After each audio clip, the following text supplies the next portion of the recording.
Hi, I'm Unique Model, aka Shantae Renee P for Positivity, and this is a channel for love and for healing. I want you to know that love begins with you, and it absolutely does. Be the love you want to see manifest in your life, and it will come. So, this is a message.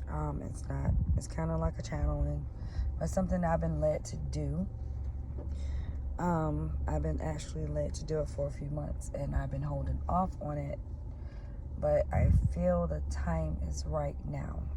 So I figured I would go ahead and do it. I am going to talk about suicides. And I have had attempts. And I know other people that have had attempts, including family members. And it's one in particular that, sticks with me and is with me all the time. And it's one of the wounds that I actually have to heal from, that I'm currently trying to heal from. Now, if y'all heard that, I'm lighting a cigarette because this is heavy for me. So, this is a message about, it's something that happened. I was about 4 or 5 when this happened. And it's something that happened with my mom. And it's kind of like when she did what she did, it had a ripple effect on, me and my bloodline. So this goes into healing generational curses and wounds. So when I was about 4 or 5, my mom jumped off a bridge. She didn't want to be here anymore. And I actually just went into the house and asked her and told her that I'm feeling led to talk about this. And I have told her before that I was going to eventually talk about it on my channel. And she said, okay. She just doesn't want to be a part of it. And I'm okay with that. I just got what I have from her, from memory or from what I heard from other family members about what happened and what I felt. Because I asked her when she attempted this, was I with her? And she told me no, but I kind of felt like I was. And knowing spirituality, I could have been there in some other form besides a physical form. So my mom, when I was about 4 or 5, jumped off a bridge. And if you know me, it's a bridge going towards Churchland. I'm not going to say exactly what bridge it is, but my mom jumped off a bridge. And she was hospitalized after that. And the way that it affected me and my brother, I'm hearing I have no words. So I have no words for that. Because she tried to leave Earth to get away from whatever traumas and feelings she was having at the time. And she tried. But when it's not your time, you will not go. And it was not her time because she was actually picked up by a passing boat. They saw her. My mom could not swim. And she was picked up by a passing boat that rescued her, and she went to a mental institute not far from my house. And I remember visiting her over there for a few weeks or months, however long it was. I was 4 or 5. I don't remember the time frame. I just know I went to visit my mom in this place, and we had cookies and juice in the cafeteria. When I went to visit her. And I just know she was not with me for a period of time. But that also carried over into later childhood years and into my adult years. Because when my mom got better and my parents got divorced, we moved in with my grandmother. So my dad wasn't there. My mom ended up going to work She was stable enough to go to work. And I just don't remember her that much as far as being with me through certain things. She was there when I needed to go to the doctor or when I needed money for certain things. But other than that, my mom was not there. And I know she feels this. Even though I haven't really talked to her about it, I'm sure she does feel it. But it caused me to have to grow up a lot faster than what most kids would. I had a younger brother who was 2 years. He is now deceased. It's 2024. He died in 2008. So it's been quite some time. It did take me not a few years. It took me longer than a few years to get over his death, but it's just me. And I'm getting lost as I'm talking about this, but I'm going to keep going. And it is me being totally vulnerable. My mom was not okay with me talking about this tonight. I did ask her, and I told her that I'm feeling called to talk about it. And she said as long as she doesn't have to talk about it. And you know what? That's okay. She doesn't have to talk about it. But this is about me.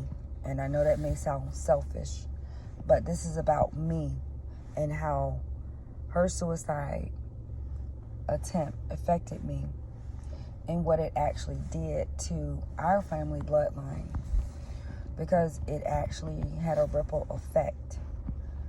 And I have actually attempted suicide a couple times. And this is me being really transparent. Once I did it sober, and the other time I believe it was spirits besides me, because I was actually drunk when I tried the second time. Because after I did it the first time, I was like, I would never do this again, because I wouldn't want to put this strain on anyone or do it again, because of I don't want to leave my kids. And what message would I be sending them if I did that? So my mom jumping off the bridge, and it was actually in the newspaper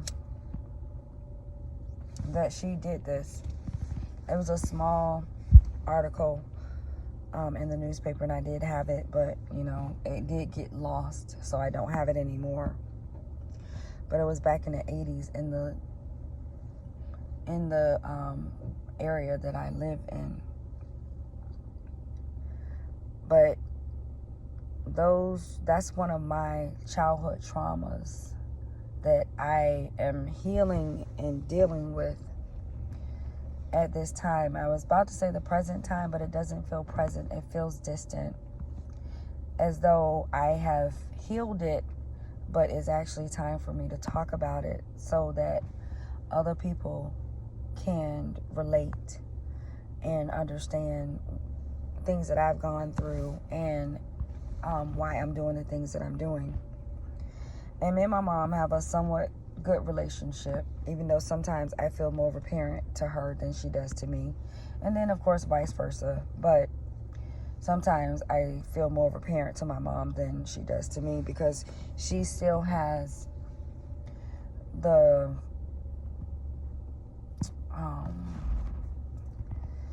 I hate to say it, but kind of like a Stockholm syndrome of how she was brought up. Oh, God, that's hard for me to say. She has kind of like a Stockholm syndrome of how she was brought up. But she's okay with it. And I have to be okay that she's okay with it. And some people wonder why I talk to my mom the way I do sometimes, and why sometimes I call her by her first name. And that is part of the reason, because it's like, at that point, for me, you're not my mom. You are another being, and I'm calling you out by your name instead of who you were supposed to be to me. So when I do that, a lot of people say it's disrespectful. It is what it is. But that's why I do it. But I did have a conversation with her a few months ago, and I was walking, and she was like, why do you have to be so mean? And I do sometimes have a mean streak. It's embedded in me. It is in the family line, as I have learned through this past experience I just had with other family members in the past couple of days. They are mean, and I guess I can be too. Sorry. So I can be too. My mom said to me, I was a chosen one too. So for her to say that, it was like, that was an acknowledgement for me. And I know we should not look for acknowledgments, but it was actually something that I needed. My mom knows who I am, and she knows I don't conform. For the most part, I don't. And she kind of just rides with it. She defends me when she can, but all the time she is not able to because of her upbringing. And I have to be okay with that. And I just let it ride. So I was led to share this, that we all come from, not all of us, but a lot of us come from some type of trauma that we have experienced that has groomed us, cultivated us into the beings that we are at this time, but it was meant for our good. Oh goodness. As I'm not comfortable with this, some of the stuff that I'm doing, but I'm getting there. It was meant for our good. And luckily my mom did not die when she jumped into the water because she could not swim. But a boat was there to carry her, to get her, to pick her up, to rescue her. And as I was thinking about that, I was getting ahead of myself. When we go through things, sometimes we are carried, and you may have a lifeboat that is there to rescue you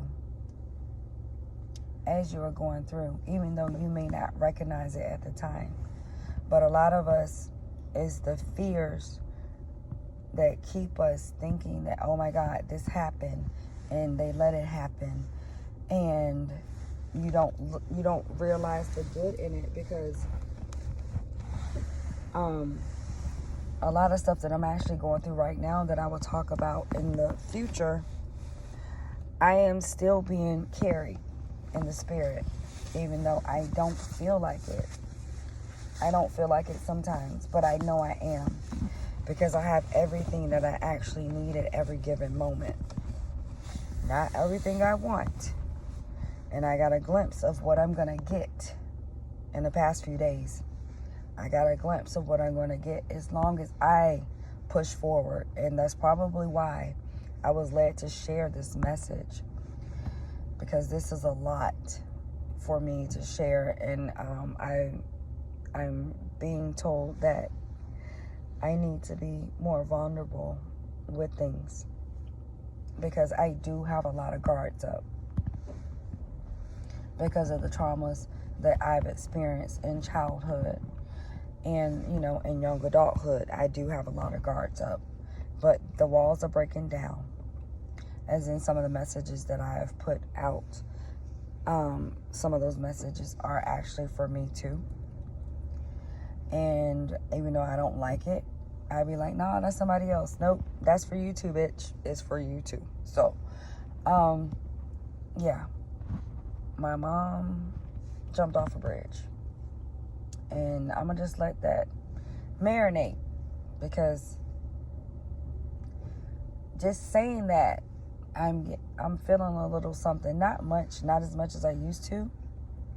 But a lot of people probably that knew me when I was in high school wondered why I was the way that I was. And that's part of the reason. Like, you don't know what people are going through, what they have been through, the traumas that they carry with them as they try to maneuver this thing called life. And it can be quite challenging for them and for you to try to understand why they're doing what they're doing, and also for them to understand why they're doing what they're doing, and why, things are coming to them the way they are. But we also get things sent to us so that we can recognize things, the traumas that we've been through, and the hurts, so that we can heal them and move forward. So I'm feeling that this is all I have for you. Sending you love and healing. I appreciate you. Make sure you appreciate yourself. And remember, happiness is homemade. Feed yourself some good shit. Mind, body, and spirit. Have a wonderful day or evening.